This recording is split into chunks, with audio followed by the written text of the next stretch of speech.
Salam jumpa saudaraku sekalian melalui Manna GTM hari ini. Sebelum kita merenungkan firman Tuhan, mari kita berdoa. Terpuji Engkau ya Allah, karena hari ini Engkau karuniakan untuk kami melakukan berbagai kegiatan. Kami akan merenungkan firman-Mu sebagai makanan rohani untuk menjadi kekuatan kami menjalani hidup ini. Kuasai kami ya Roh Kudus sehingga mampu mengerti firman yang hendak kami baca dan renungkan hari ini. Ampuni kami di dalam salah dosa kami, dan berbicaralah Tuhan, kami siap mendengar. Dalam nama Yesus Kristus. Amin. Bacaan firman Tuhan, Kisah Rasul 1 ayat 12 sampai 14. Begini firman Tuhan, rasul-rasul menanti-nanti. Maka kembalilah rasul-rasul itu ke Yerusalem dari bukit yang disebut Bukit Zaitun, yang hanya seperjalanan Sabat jauhnya dari Yerusalem. Setelah mereka tiba di kota, naiklah mereka ke ruang atas tempat mereka menumpang.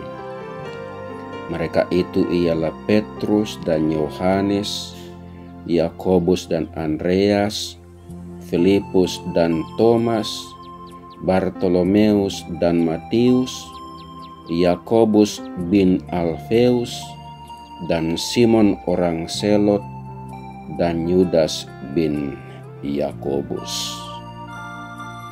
Mereka semua bertekun dengan sehati dalam doa bersama-sama dengan beberapa perempuan serta Maria ibu Yesus dan dengan saudara-saudara Yesus. Amin. Saudaraku sekalian, bacaan ini adalah peristiwa di mana para murid menantikan janji Bapa sesuai dengan pesan yang disampaikan Tuhan Yesus kepada mereka. Setelah para murid mengantar Tuhan Yesus naik ke Bukit Zaitun, kemudian Yesus terangkat ke sorga. Sesudah itu mereka kembali ke kota untuk menantikan janji Bapa. Jarak Bukit Zaitun dan Yerusalem dikatakan seperjalanan Sabat. Itu kira-kira 1 kilometer atau 1040 meter. Dari daftar nama-nama murid tercatat ada 11, dan menarik, ada 2 orang bernama Yakobus, yaitu Yakobus tanpa identitas lain, Yakobus bin Alfeus. Kemudian ada satu yang anaknya Yakobus, yaitu Yudas. Rupanya ini turunan dari Yakob, karena di Perjanjian Baru Yakob menjadi Yakobus. Lalu hal menarik lainnya ialah Maria ikut hadir bersama dengan saudara-saudara kandung Yesus, yang kita tahu bahwa sebenarnya saudara-saudara Yesus sendiri tidak percaya dan menentang Yesus sebagai Tuhan dan Juru Selamat. Itu bisa dibaca di dalam Markus pasal 3 ayat 31. Mereka datang memanggil Yesus supaya jangan terus mengajar. Tentu saja secara logika kalau saudara kita tiba-tiba dikatakan bahwa dia Tuhan dan Juru Selamat, tentu bagi kita juga tidak masuk akal. Tetapi peristiwa ini membuktikan ketika Yesus sudah naik ke sorga, tentu saudara-saudaranya sendiri menjadi yakin bahwa ternyata Yesus saudara kita benar-benar adalah Tuhan dan Juru Selamat. Jumlah orang yang berhimpun saat itu dikatakan sekitar 120 orang dalam ayat 15 dari pasal 1 ini. Mereka hanya mampu berkumpul dan sehati bertekun dalam doa. Dan kenapa seperti itu? Pertama, karena mereka menaati perintah Yesus supaya jangan ada yang meninggalkan Yerusalem sebelum menerima kuasa Roh Kudus. Dan yang kedua, mereka tidak mampu berbuat apa-apa untuk bersaksi dari diri mereka sendiri. Itu berarti bahwa untuk melaksanakan tugas kesaksian hanya bisa dengan kuasa dan pertolongan Roh Kudus. Saudaraku sekalian, beberapa hal yang menarik untuk kita renungkan.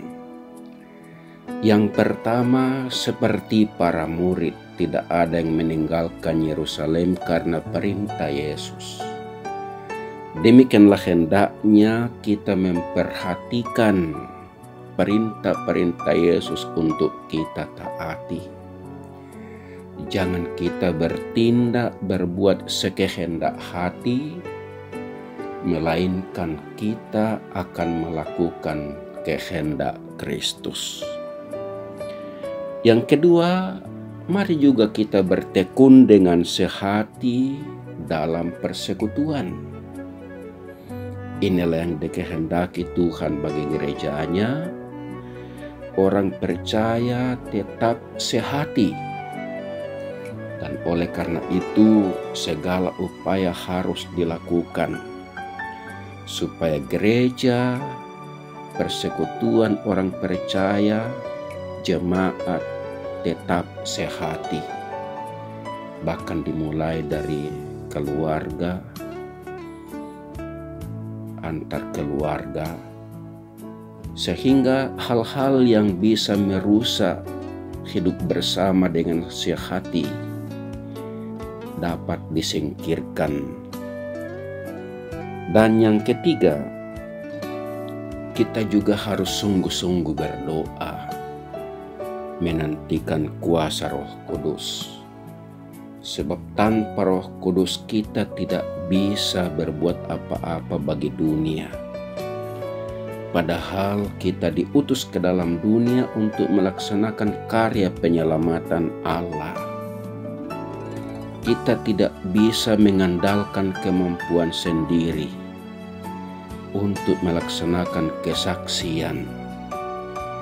Siapa yang mengandalkan diri itu suatu kesombongan dan tidak akan menghasilkan apa-apa. Tetapi dengan sungguh-sungguh mengharapkan kuasa Yesus Kristus dan kuat di dalam kuasa Roh Kudus, kita akan berhasil melaksanakan tugas kesaksian. Gereja hadir bukan untuk mengurusi dirinya sendiri, tetapi untuk melaksanakan karya penyelamatan Allah di tengah dunia.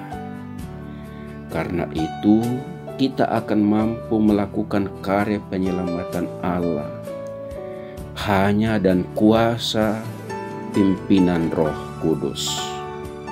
Tuhan akan menolong kita untuk melaksanakan tugas kesaksian, sehingga kita tidak hanya mengurusi jemaat, mengurusi diri sendiri, melainkan kita akan sadar bahwa kita diutus ke dalam dunia supaya berguna bagi dunia, yaitu melaksanakan karya penyelamatan Allah. Tuhan menyertai kita semua. Amin. Mari kita berdoa. Terima kasih Tuhan atas firman-Mu yang kami renungkan hari ini, mengingatkan kami untuk dua hal penting, yaitu taat kepada perintah Yesus dan sungguh-sungguh mengharapkan pimpinan Roh Kudus untuk melaksanakan karya-Mu di tengah dunia. Berkati juga persekutuan kami supaya tetap sehati melaksanakan berbagai kegiatan untuk kemuliaan nama-Mu. Ya Tuhan, ampunilah kami. Kami mohon penyertaan-Mu hari ini, sehingga segala sesuatu dapat kami lakukan sesuai dengan kehendak-Mu. Dalam nama Yesus Kristus. Amin.